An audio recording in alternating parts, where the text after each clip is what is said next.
Hello students, आप सभी को आपके अपने प्यारे channel conceptual study with Ritesh में एक बार पुनः स्वागत है। और आज की इस वीडियो में स्टूडेंट्स इकोनॉमिक्स एमडीसी का सीएसआर इंपॉर्टेंट क्वेश्चंस बताने वाले हैं, जो कि स्टूडेंट्स इंपॉर्टेंट ही नहीं बल्कि फिक्स रहते हैं कि आएंगे तो आएंगे, इनसे बाहर नहीं आएंगे। ठीक है स्टूडेंट्स, तो वीडियो को पूरा अंत तक देखिएगा और चैनल में नए हैं तो जरूर से सब्सक्राइब कर लीजिएगा, क्योंकि चैनल पर बहुत ही ज़्यादा इंपॉर्टेंट। ठीक है, और आगे भी आने वाले समय में आप लोग के लिए बहुत ज़्यादा इंपॉर्टेंट साबित होगा, तो जरूर से सब्सक्राइब कर लीजिए। देखिए, इसमें टोटल क्वेश्चन 20 क्वेश्चन हैं। ठीक है, 20 क्वेश्चन दिए हैं और ये सारा आप लोग बना के जाइएगा। ठीक है, और किसी भी हालत में इसको बना के जाइएगा तो आप लोग का सारा क्वेश्चन मैच करेंगे और बढ़िया से लिख पाइएगा। ठीक है, देखिए फर्स्ट क्वेश्चन अर्थशास्त्र का अर्थ, प्रकृति और विशेष क्षेत्र को विस्तार से लिखें। तो ये क्वेश्चन आप लोग का फिक्स रहेगा, 100% आना है। ठीक है, व्यष्टि यानी सूक्ष्म अर्थशास्त्र तथा समष्टि यानी कि व्यापक अर्थशास्त्र के उपयोग एवं सीमाओं की विवेचना कीजिए। तो इनका क्या उपयोग है और जीवन में, और इनकी क्या सीमाएं हैं। ठीक है,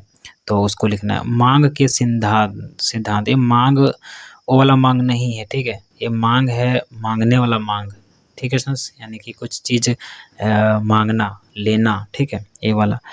उत्पादन के सिद्धांत का विस्तृत वर्णन करें। तो उत्पादन का जो सिद्धांत है स्टूडेंट्स, इसका विस्तृत वर्णन करना है, पढ़ लेना है आप लोग को। ठीक है, भारतीय अर्थव्यवस्था की बुनियादी विशेषताओं को लिखें। तो भारतीय अर्थव्यवस्था की जो बुनियादी विशेषता है, क्या विशेषता है, ठीक है, उसको लिखना है आप लोग को।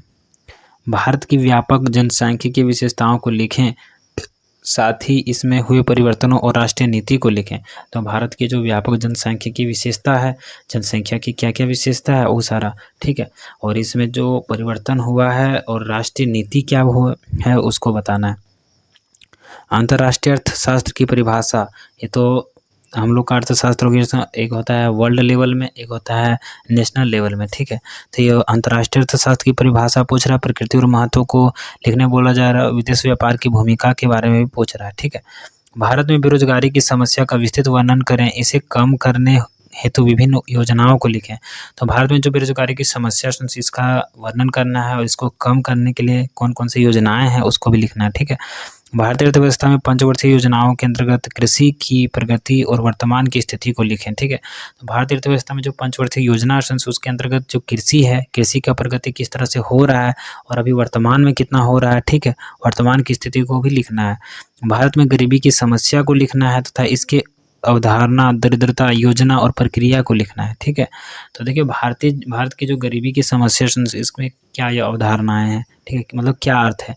अर्थ ये है कि गरीबी जो है सो बढ़ता जा रहा है। ठीक है, बढ़ता नहीं जा रहा है, ख़त्म होते जा रहा है, क्योंकि आप लोग को भी पता है कि गरीबी जो है कम ही होता जा रहा है और दरिद्रता भी ख़त्म होता जा रहा है। कोई भी भूखे नहीं सो रहा है। ठीक है, खाली पेट कोई नहीं सो रहा है इस तरह से। और योजना, और इसके लिए बहुत सारे योजना भी लाया गया, प्रधानमंत्री दाल भात योजना वगैरह, कोई भूखे नहीं रहेगा इस तरह से। ठीक है, और इसकी क्या क्या प्रक्रिया है उसको लिखने बोला जा रहा है।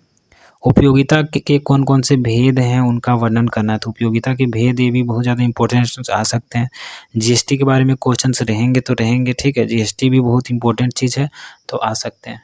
मुद्रा का अर्थ, कार्य, मांग, आपूर्ति और इसके सिद्धांत को लिखिए। तो देखिए मनी से रिलेटेड ये क्वेश्चंस रहेंगे। ठीक है, यानी कि मुद्रा से रिलेटेड, क्योंकि आजकल जो है सो मांग, जो मुद्रा है बहुत इंपॉर्टेंट हो गया है। केंद्रीय बैंक के उद्देश्यों को लिखें। तो केंद्रीय बैंकों के क्या उद्देश्य हैं, तो और क्या काम है, क्या विशेषताएं हैं, सारा कुछ लिखना है। ठीक है, भारत की विकास रणनीति जैसे कि उदारीकरण, निजीकरण और वैश्वीकरण, ये तीनों का वर्णन करना है। मुद्रा के परिमाण सिद्धांत की आलोचनात्मक व्याख्या करना है। तो मुद्रा का जो परिमाण सिद्धांत है उसका व्याख्या करने बोल रहा है। समुत्पाद रेखाएं क्या है, समुत्पाद रेखाएं क्या है, उनकी विशेषताओं की व्याख्या करने बोला जा रहा है। राजस्व से आप क्या समझते हैं। तो राजस्व से आप जो भी समझते हैं लिखना है, इसको पढ़ के जाइएगा। ठीक है, व्यक्तिगत वित्त व्यवस्था और सार्वजनिक वित्त व्यवस्था के बीच अंतर स्पष्ट करने बोला जा रहा है। और अगला है सार्वजनिक ऋण एवं उसके उद्देश्यों की विवेचना करें। तो सार्वजनिक ऋण होता है एक ठो, और उसका क्या उद्देश्य होता है उसको लिखना है। ठीक है, अगर इतना क्वेश्चन अगर आप करके जाते हैं तो 100 में 100% सारा बना के आएंगे। ठीक है, और सीएसआर का क्वेश्चन है 100% फिक्स रहता ही है कि आएंगे इसी से। ठीक है, तो आप लोग जरूर से तैयार करके जाइए। अगर इसका आप प्रॉपर ढंग से नोट चाहते हैं तो हमारे सीएसआर प्राइवेट ग्रुप में ज्वाइन कर सकते हैं। ठीक है, प्राइवेट क्लासेज में कुछ फीस भी पे करने होते हैं, तो आप लोग आराम से ज्वाइन कर सकते हैं। व्हाट्सअप नंबर डिस्क्रिप्शन बॉक्स में। ठीक है, तो थैंक्स फॉर वॉचिंग। फिर मिलेंगे नए इंटरेस्टिंग वीडियो के साथ, तब तक के लिए जय हिंद, वंदे मातरम।